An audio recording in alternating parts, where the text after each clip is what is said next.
কিছু দুই কুমির দুই হাতে দৌড়িয়ে লয়ে হাল দে ভাইছে। আরে বয় পয়সা কাহিনীটি কি হইছে জানোই? এই 1928 সালের ঘটনা এটা। তখন বন্যা হয়েছে না, ভয়াবহ বন্যা নিশ্চিন্তপুর এলাকায়। এই সব বাড়ি ঘরে উপিত হানি গেছে।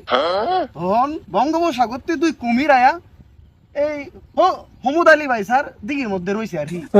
পানি তো হরে গেছে গিয়া বেটে না আশ মাছ সারে কুমিরে কি আরে ডিমুল আমি আশ খাইলাম বেটেন তো কি হাই উতাস হাই রে কি এটা বিহিত কি এক বিড়ি কইতাছে হেই বাড়ি যে বাইসা আছে আমার কথা কইতাছে হেলার বারাত যাই হেলা তো দেহ মানুষ একটা ভাও করবো আইসে আমার বা তাইলে তো এমন কাহিনী কইতাছে আমি খাইতাম বুঝছি আমি বলছি আচ্ছা আপনারা যা হয় আমি আইতাছি একটা ভাও করবাম পরে তো গেলাম এই ভাই রে ভাই এই পুরা নিচুনের মানুষ দিঘির হার বই রয়েছে আমি যাই আমি কি খেলাটা দেখবো হাল দেন আমি মেসি মনোরঞ্জন হাগারের ভিতরে দিঘির নামতে তো মনোরঞ্জন একটা রবুটটা এলাকার মধ্যে এই আমকরে তো কুমিরা খাই যাচ্ছে হাল দিয়ে হচ্ছে বাঁচতেছে না 5 মিনিট হরে রে বাইসা কামটা কিছু দুই কুমির দুই হাতে দৌড়িয়ে লয়ে হাল দে ভাইছে।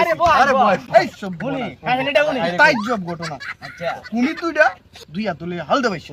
এই সব বনাস আর এলাকার মধ্যে রবুট হচ্ছে কয়ামক দেবে কুমির দৌড়িয়ালছে এটা কি মানুষ না দেও তা আবার দুই কুমির একসাথে দৌড়িয়ালছে।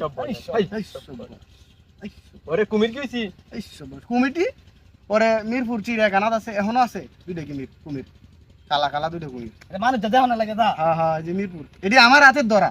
এই সব আমরা কি তো বেশি এই সব পরে কাহিনীটা হইলো কি পরে তো তারা খুব খুশি তারা আসার কুমিরে খাইতো না পরে তারা দুইজনে দুই হাঁস জবইরা আমার দিছে খাওয়ানোর লাগিয়া পরে খাইলাম তারাও খুশি আমিও খুশি।